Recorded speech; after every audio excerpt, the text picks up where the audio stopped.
Assalamualaikum warahmatullahi wabarakatuh. Alhamdulillah, kita ketemu lagi dalam mata pelajaran Produk KIK dan Kue Indonesia, kompetensi dasar menganalisis kue Indonesia dari ketan dan tepung ketan. Tujuan pembelajaran yang pertama, siswa dapat mengetahui, memahami pengertian beras ketan dan tepung ketan. Kedua, jenis beras ketan dan tepung ketan. Ketiga, cara pengolahan beras ketan dan tepung ketan. Keempat, komposisi adonan dasar beras ketan dan tepung ketan. Dan kelima, kue Indonesia dari beras ketan dan tepung ketan. Baik, kita masuk dengan pengertian beras ketan. Beras ketan adalah sejenis biji-bijian serealia yang memiliki tekstur dan kandungan yang mirip dengan beras yang berasal dari padi ketan. Dalam pengolahan kue Indonesia, jenis beras ketan yang sering digunakan adalah beras ketan putih dan beras ketan hitam. Jenis beras ketan yang pertama, beras ketan putih. Bentuknya seperti bulir beras biasanya, berwarna putih susu dengan bentuk bulir bulat lonjong dan sedikit lebih gemuk dari bulir beras. Apabila dimasak menjadi ketan, teksturnya menjadi pulen dan lengket, disebabkan tingginya kandungan pati yang ada di dalam beras ketan. Sedangkan untuk beras ketan hitam merupakan salah satu jenis beras yang berwarna ungu pekat mendekati hitam dan mengandung senyawa fenolik yang tinggi, terutama antosianin. Antosianin merupakan salah satu antioksidan bagi tubuh yang berfungsi dapat mempertahankan sistem imun tubuh dan mencegah radikal bebas. Beras ketan hitam juga memiliki kelebihan, yaitu tinggi serat, karena beras ketan tidak melalui proses penyosohan yang dapat menghilangkan kulit ari. Baik beras ketan putih maupun beras ketan hitam, apabila sudah dimasak akan memiliki tekstur yang lengket dan lebih kenyal dibandingkan beras biasa. Hal ini disebabkan oleh perbedaan kandungan pati, yaitu amilosa dan amilopektin di dalamnya. Jadi semakin tinggi kandungan amilopektin dalam suatu jenis beras, maka semakin lengket dan pulen varietas tersebut. Begitu pula sebaliknya, semakin tinggi kadar amilosa pada suatu jenis beras, maka semakin perah atau tidak lengket hasil beras tersebut. Di dalam beras ketan, kadar amilosa terdapat 2-9%. Hal ini berarti kadar amilopektin dalam beras ketan sangat tinggi, berkisar di atas 90%. Nah, pada dasarnya beras ketan tidak memiliki rasa atau tawar. Oleh karena itu, pada proses pemasakan beras ketan biasanya digunakan atau ditambahkan cairan berupa santan dan penambahan garam untuk menghasilkan cita rasa yang gurih. Sekarang masuk ke cara pengolahan beras ketan. Beras ketan dapat dimasak dengan 3 cara. Yang pertama, diaron. Beras ketan yang sudah dicuci bersih kemudian dimasak di dalam panci dengan perbandingan cairan 1:1. Nah, seperti ini. Jika beras ketannya 200 gram, maka cairan yang digunakan 200 ml. Beras ketan dimasak hingga cairan sudah berkurang dan meresap ke dalam beras. Kemudian barulah dimasukkan ke dalam kukusan dan dimasak selama kurang lebih 30-45 menit atau sampai matang. Yang kedua, dikukus.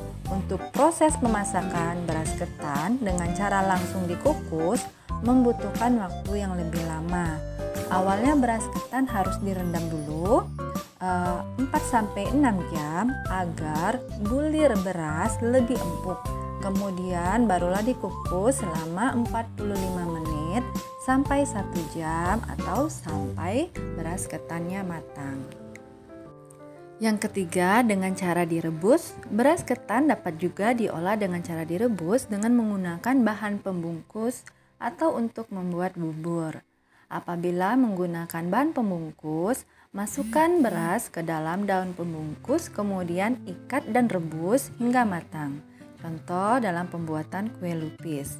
Sedangkan untuk membuat bubur, beras ketan yang sudah direndam semalaman ke dalam panci dan tambahkan air hingga menutupi permukaan beras, kurang lebih 2 ruas jari, dan masak dengan api kecil hingga matang. Selanjutnya, mari kita lihat komposisi adonan dasar dari beras ketan. Di sini kita gunakan beras ketan sebanyak 500 gram, air atau santan 250 ml sampai 300 ml, garam 1 sendok teh, kemudian ada daun pandan 2 lembar. Selanjutnya, dari komposisi adonan dasar beras ketan, kita dapat membuat berbagai jenis olahan, yaitu kue Indonesia berbahan beras ketan. Di sini Ibu contohkan, yang pertama ada ketan serikaya, kedua semur mendem, ketiga lemper, 4 bisa bubur ketan hitam, kelima lupis, keenam ketan punar, ketujuh lepet, ke-8 lalempa, 9 wajik, dan 10 jadah ketan. Baik, Ibu lanjut. Sekarang kita mengenal tepung ketan. Yang pertama kita harus memahami dulu pengertian tepung ketan. Nah, di sini tepung ketan adalah tepung yang dibuat dari beras ketan yang ditumbuk atau digiling hingga halus. Tepung ketan yang banyak di pasaran ada 2 jenis ya, yaitu tepung ketan putih dan tepung ketan hitam. Tepung ketan putih berwarna sama dengan tepung beras, tetapi ketika dilarutkan dengan air, tepung ketan akan menjadi lebih kental dan pekat dibandingkan tepung beras. Sedangkan untuk tepung ketan hitam berwarna abu-abu agak gelap. Tepung ketan banyak digunakan sebagai bahan dasar pembuatan kue Indonesia karena akan menghasilkan kue yang kenyal.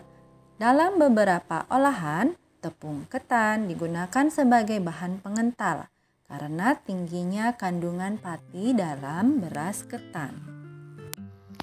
Karakteristik tepung ketan yaitu memiliki tekstur yang halus tetapi lebih lengket apabila diraba. Ketika dilarutkan dalam air, tepung ketan akan terlihat lebih kental dan pekat bila dibandingkan tepung beras. Ketika dimasak, tepung ketan akan mengental dan menjadi liat kemudian mengeras. Hal ini disebabkan kandungan patinya yang tinggi. Oleh karena itu, dalam pengolahannya, tepung ketan tidak boleh dimasak terlalu lama untuk mencegah pengerasan adonan yang tidak diinginkan.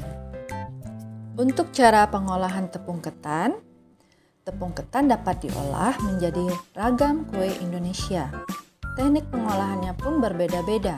Namun, pada umumnya, tepung ketan akan dibuat menjadi adonan yang dapat diulenin terlebih dahulu, yang kemudian dilanjutkan dengan teknik pengolahan lain seperti mengukus, menggoreng, dan merebus.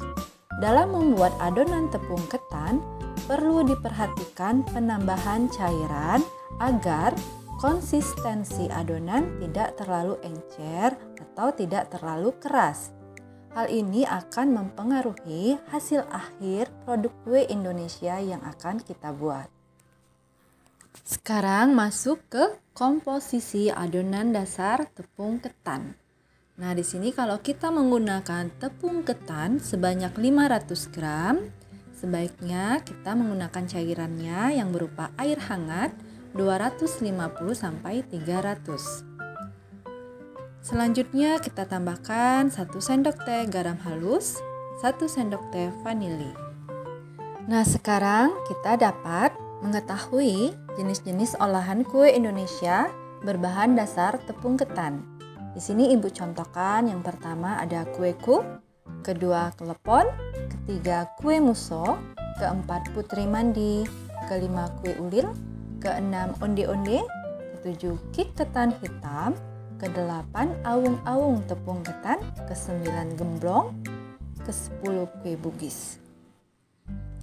Sampai di sini dulu untuk materi tentang menganalisis kue Indonesia dari beras ketan dan tepung ketan. Semoga siswa-siswa ibu semua sudah memahami, mengerti apa itu beras ketan dan tepung ketan. Sehingga kalau teori sudah kita pahami ya dan dimengerti, kita tuangkan langsung dalam prakteknya. Jadi ibu harapkan untuk siswa-siswa ibu semuanya dibaca kembali, diulangi kembali, coba dipahami apa itu beras ketan dan tepung ketan. Nanti ibu harapkan hasil prakteknya lebih memuaskan karena sudah tahu teori dulu ya. Nah, baru kita bersama-sama praktek mencoba mengolah dari bahan baku beras ketan dan tepung ketan. Baik, kita ketemu lagi dalam pertemuan berikutnya. Ibu akhiri. Assalamualaikum warahmatullahi wabarakatuh. Tetap jaga kesehatan dan semangat belajar walaupun belajar di rumah.